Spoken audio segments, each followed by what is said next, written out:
Bharatiya Janata party या महाराष्ट्रामध्ये महानगरपालिकेच्या निवडणुकीमध्ये उतरलेली आहे असे आमचे महाराष्ट्राचे यशस्वी अध्यक्ष रवींद्र चव्हाणजी,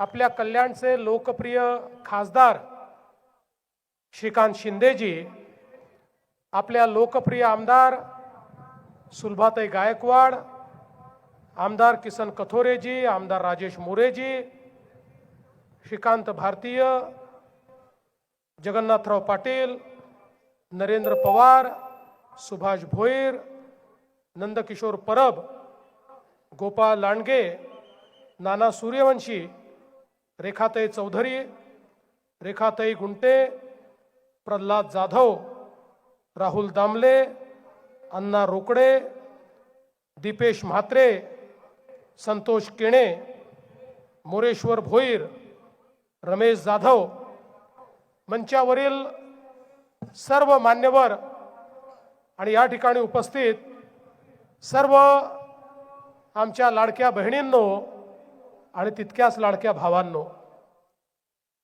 आज मला अतिशय आनंद आहे की छत्रपती शिवरायांच्या इतिहासाने पावन झालेल्या कल्याणच्या नगरीमध्ये कल्याण डोंबिवली महानगरपालिकेच्या निवडणुकीच्या निमित्ताने मी या ठिकाणी उपस्थित आहे।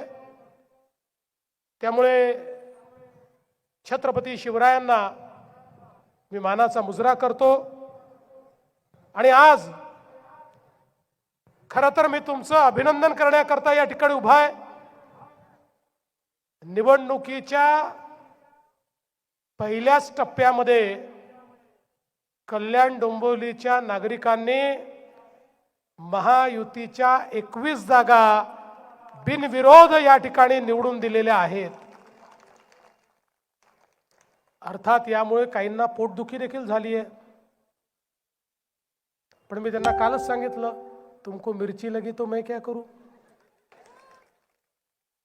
आता जर तुम्हाला या ठिकाणी उमेदवार मिळत नाहीये आणि या कल्याण डोंबिवली महानगरपालिकेचा विश्वास, इथल्या जनतेचा विश्वास हा जर या ठिकाणी आमचे एकनाथराव शिंदेजी आणि रवींद्र चव्हाणजींवर आहे आणि त्यामुळे ते जर आम्हाला बिनविरोध या ठिकाणी निवडून देतायत तर तुम्हाला काय एवढं दुःख होतं। पण एक नवीन नरेटिव्ह सेट करण्याचा प्रयत्न आहे। भाजपा जिंकली, शिवसेना जिंकली, महायुती जिंकली की यांना ईव्हीएम दिसतं। आता ईव्हीएम बंद झालं, आता यांनी सुरू केलेलं आहे बिनविरोध बिनविरोध बिनविरोध। बंधू भगिनींनो, देशाच्या लोकसभेमध्ये आजपर्यंत 35 खासदार हे बिनविरोध निवडून गेले, त्यातले 33 काँग्रेसच्या काळात निवडून गेले। त्यावेळी लोकशाही जिवंत होती आणि आता कल्याण डोंबिवलीच्या लोकांनी आमचे 21 लोक बिनविरोध निवडून दिले तर लोकशाही पायदळी तुडवण्यात आली, लोकशाहीची हत्या झाली।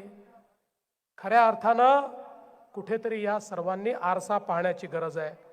पण आता तुम्ही इतका जबरदस्त अशा प्रकारचा मॅन्डेट या ठिकाणी दिलाय की आता मागच्याच वेळी तुम्ही जर विचार केला तर भाजप शिवसेना मिळून जवळपास 94 जागा तुम्ही दिल्या होत्या 122 पैकी।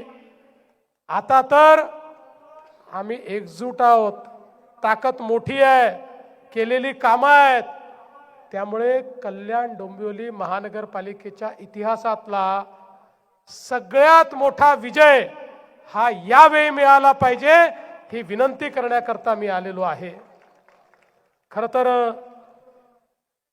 मला असं वाटतं की या ठिकाणी खूप जास्त प्रचार करण्याची आवश्यकता देखील नाही, पण मी रवीजींना असं म्हटलं की त्या निमित्ताने शहरामध्ये येऊन या शहरातल्या सगळे आमचे जे लोक आहेत त्यांचं दर्शन घेण्याची संधी मिळते, म्हणून मी या ठिकाणी आलो।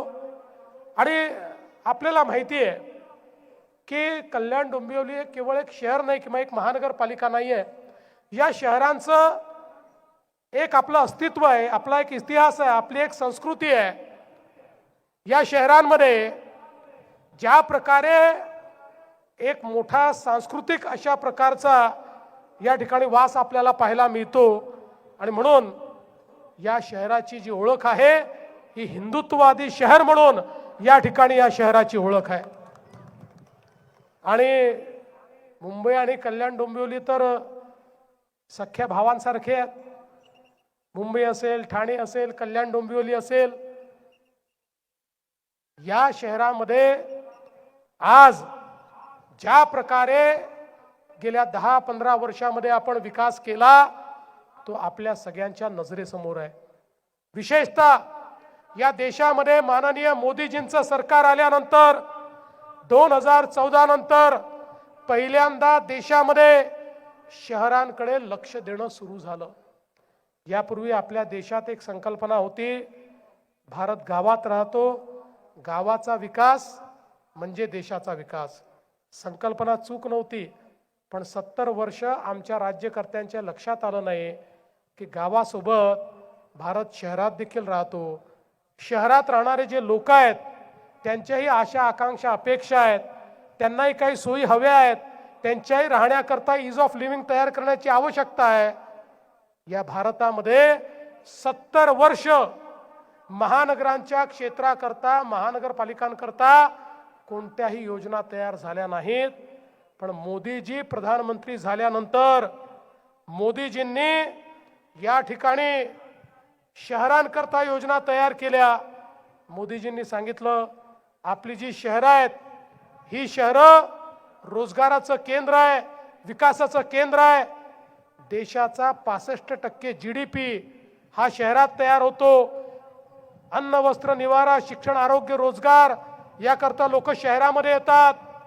शहर विकासाचं इंजिन आहे, त्यामुळे शहराचाही विकास झाला पाहिजे. तिथे राहणारा गरीब, तिथे राहणारा मध्यमवर्गीय, निम्न मध्यमवर्गीय या प्रत्येकाच्या जीवनात परिवर्तन झालं पाहिजे. आणि म्हणून पहिल्यांदा मोदीजींनी या देशामध्ये स्मार्ट सिटी, अमृत सिटी अशा योजना आणल्या. स्वच्छ भारत शहरी योजना, प्रधानमंत्री आवास शहरी योजना, अशा अनेक योजना आणून लाखो कोटी रुपये शहराच्या विकासाकरता त्या ठिकाणी दिले.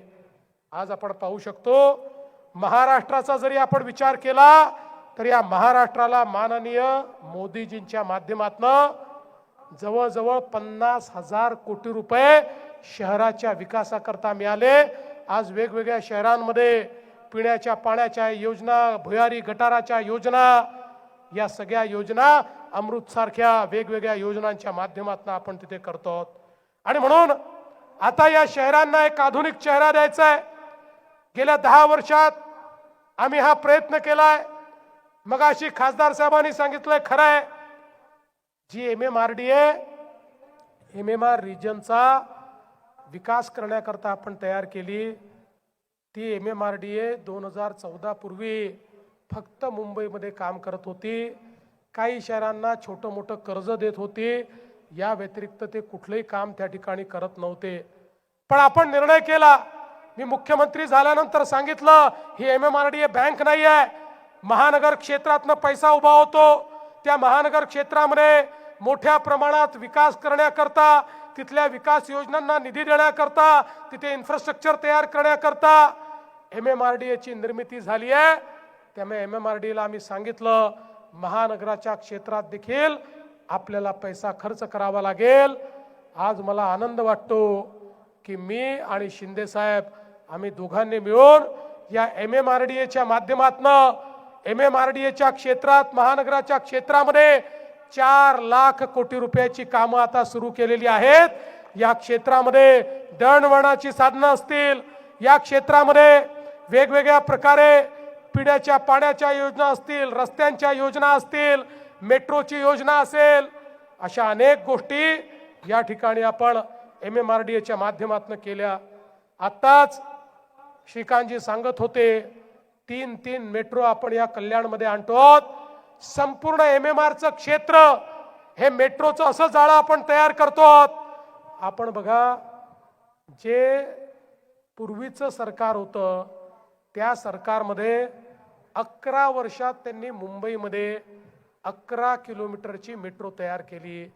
आपण 5च वर्षात मुंबई आणि MMR रिजनमध्ये 475 किलोमीटरच्या मेट्रोला मान्यता दिली. त्याचं काम सुरू केलं. जवळपास 200 किलोमीटरचं काम पूर्ण होत आहे.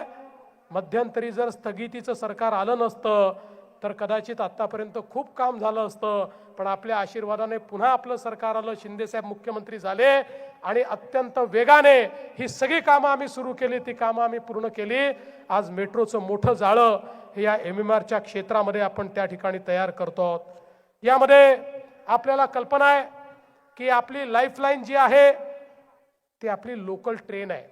मुंबईची सबर्बन ट्रेन ही या सगळ्या आपल्या महानगरांची लाईफलाईन आहे.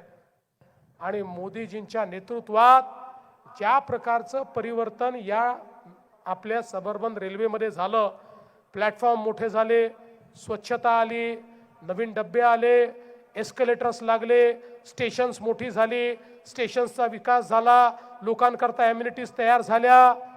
पण आता त्याच्याही पेक्षा मोठं गिफ्ट हे मोदीजींच्या माध्यमातून आम्ही देणार आहोत. लोक आम्हाला म्हणतात मेट्रो तयार केली, मेट्रो इतकी स्वच्छ आहे, इतकी वेगवान आहे, लोकांना त्यामध्ये AC डबा मिळतो. मेट्रोमध्ये प्रवास करणाऱ्यांना अनेक सोयी सुविधा तुम्ही दिल्या, पण जितके वर्ष आमची लेकरवाळी, आमची जी सबर्बन ट्रेन आहे, आमची लोकल ट्रेन आहे, यामध्ये मात्र आम्हाला धक्के खावे लागतात. आणि म्हणून आपण आता निर्णय केलेला आहे, आपल्या सबर्बन ट्रेनचे जे डब्बे आहेत या डब्यांनाही आता दरवाजे लागणार आहेत. ते AC होणार आहेत. AC ट्रेन त्या ठिकाणी मेट्रो सारखे कोचेस आपल्या लोकल ट्रेन मध्ये आम्ही आणणार आहोत. पण टाळ्या याकरता वाजवू नका, टाळ्या याकरता वाजवा की हे AC कोच आणल्यानंतरही सेकंड क्लासच्या तिकिटाचे दर 1 रुपयाने देखील वाढणार नाहीत. त्याच दरामध्ये आपल्याला AC कोच मध्ये बंद दरवाजाच्या ट्रेन मध्ये या ठिकाणी प्रवास करता येणार आहे. आणि आता डब्बे देखील 3 डब्बे अजून वाढवतो. सातत्याने डब्बे वाढवून ही गर्दी देखील या ठिकाणी सबर्बन रेल्वेची कमी करण्याचा प्रयत्न आपला चाललेला आहे. आणि म्हणून या ठिकाणी आपल्याला कल्पना आहे की याच्या सोबत मोठ्या प्रमाणात बसेस आपण आणतो. बसेसच्या माध्यमातून प्रदूषण मुक्त अशा प्रकारच्या या ठिकाणी दळणवळणाच्या सोयी आपण करतो. आणि आता तर पहिल्या टप्प्यामध्ये मुंबई झालाय, पण दुसऱ्या टप्प्यामध्ये आपण आता या ठिकाणी एका सिंगल ॲपवर संपूर्ण MMR रिजन मधले सगळे ट्रान्सपोर्टेशनचे सिस्टीम आणणार आहोत. म्हणजे एक तिकीट तुम्ही काढलं की त्या एका तिकिटावर MMR रिजन मध्ये तुम्ही मेट्रोतही जाऊ शकाल, तुम्ही कुठे मुंबईला गेला तर मोनोतही जाऊ शकाल, तुम्ही त्या ठिकाणी सबर्बन रेल्वेतही जाऊ शकाल, तुम्ही त्या महानगरपालिकेच्या बसेसमध्ये जाऊ शकाल. अशा पद्धतीनं सिंगल तिकीटचं या ठिकाणी आम्ही व्यवस्था करतो. आणि या माध्यमातून मोठ्या प्रमाणात दळणवळणाच्या ज्या सोयी आहेत त्या सोयी करण्याचं काम देखील आपण करतो. आज आपण पाहू शकता जी कनेक्टिव्हिटी होते आहे ठाण्यामध्ये, या ठिकाणी आपण जी कनेक्टिव्हिटी करतोय, वेगवेगळ्या प्रकारच्या टनेल्सची जी कनेक्टिव्हिटी आपण करतोय, यामुळे MMR रिजन अतिशय वेगवान होणार आहे. आताच खासदार साहेबांनी या ठिकाणी सांगितलं, बदलापूरपासून नवी मुंबईपर्यंत खऱ्या अर्थानं आपल्याला माहिती आहे आपण एक बोगदा जो केला त्या बोगद्यामुळे बदलापूर आणि नवी मुंबई किती जवळ आलं हे आपण सगळ्यांनी बघितलं. आपल्याला हा रस्ता असेल किंवा मल्टी मॉडेल कॉरिडॉर असेल, अशा प्रकारचे अनेक रस्ते की जे रस्ते या संपूर्ण MMRच्या क्षेत्राला त्या ठिकाणी डिकंजेस्ट करणार आहेत, इथला ट्रॅफिक स्मूथ करणार आहेत आणि आपली जी काही नॉर्थ साऊथ कनेक्टिव्हिटी आहे त्यासोबत मोठ्या प्रमाणात ईस्ट वेस्ट कनेक्टिव्हिटी देखील तयार करणार आहेत. अशा पद्धतीनं याचं प्लॅनिंग आपण केलेलं आहे. आज कल्याण डोंबिवली असो की MMR रिजन मध्ये राहणारा कोणी असो, प्रवासात त्याच्या जीवनाचा खूप मोठा वेळ जातो. हा प्रवास छोटा झाला पाहिजे, तो वेगवान झाला पाहिजे आणि तो सुकर झाला पाहिजे. या दृष्टीनं अनेक चांगले कार्यक्रम हे आता आपण हातामध्ये घेतलेले आहेत. मग अशी खासदारांनी सांगितलं ऐरोली कटई नाका फ्रीवे हा खऱ्या अर्थानं कल्याणच्या विकासाचा एक गेम चेंजर होणार आहे आणि त्या निमित्ताने अनेक महत्त्वाच्या गोष्टी ज्या आहेत त्या करण्याचा प्रयत्न आपण करतोय। झोपडपट्टीचा पुनर्विकास असेल, क्लस्टरच्या योजना असतील, 27 गावांचा प्रश्न असेल, या सगळ्या गोष्टी आता सुरू झालेल्या आहेत आणि मला विश्वास आहे की पुढच्या काळामध्ये या गोष्टी झाल्यानंतर एक अतिशय उत्तम अशा प्रकारचं शहर, उत्तम अशा प्रकारची महानगरपालिका म्हणून आपल्याला इथे पाहता येईल। खरं म्हणजे भरपूर वेळ झालाय। मी जर आपल्या महायुती सरकारने या भागात केलेल्या कामाची यादी वाचायला लागलो तर 4 पानांची यादी माझ्याकडे आहे, पण आपल्या सगळ्यांना ती यादी माहिती आहे। त्यातल्या अनेक गोष्टी आमच्या खासदार साहेबांनी सांगितलेल्या आहेत, त्यामुळे ती यादी मी वाचणार नाही। पण आपल्याला एवढंच मी या निमित्ताने सांगतो, अनेक गोष्टी यापुढे देखील आपल्याला करायच्या आहेत आणि या गोष्टी करण्याकरता आपल्या सगळ्यांचा आशीर्वाद आम्हाला हवा आहे। या ठिकाणी एक मोठं केंद्र BKC सारखं आपण करणार आहोत। या बिझनेस हब मध्ये कल्याण डोंबिवलीमध्ये 1300 एकरावर एक व्यावसायिक केंद्र आपण तयार करणार आहोत। बुलेट ट्रेनमुळे या ठिकाणी एक नवीन इकोसिस्टम तयार होते आहे। त्या इकोसिस्टममुळे हजारो लोकांकरता रोजगार या आपल्या भागामध्ये तयार होणार आहे आणि त्या माध्यमातून आमच्या मुलांना, आमच्या पुढच्या पिढीला, त्यांच्या हाताला रोजगार देण्याचं काम हे देखील आपल्या सरकारच्या माध्यमातून होत आहे। आता बुलेट ट्रेनचं काम जर उद्धवजींनी थांबवलं नसतं तर आतापर्यंत या सगळ्या गोष्टी खूप पुढे गेल्या असत्या। त्यांनी थांबायचं काम केलं, शिंदे साहेबांनी आणि आम्ही सुरू करायचं काम केलं, पण आपण काळजी करू नका। आता आपल्या पलावामध्ये त्या ठिकाणी Amazonचं सगळ्यात मोठं डेटा सेंटर देखील आपण उघडतो। त्यातनं IT आणि AI मध्ये नवीन जॉब्स हे या क्षेत्रामध्ये तयार करण्याचं काम आपण करणार आहोत। बंधू भगिनींनो, एक प्रकारे आधुनिकतेकडे आपली शहरं नेण्याचा प्रयत्न आमचा आहे, पण आपला आशीर्वाद हा सगळ्यात महत्त्वाचा आहे। आपले प्रश्न आम्हाला माहिती आहेत, त्याची उत्तर देणारे आम्ही लोक आहोत।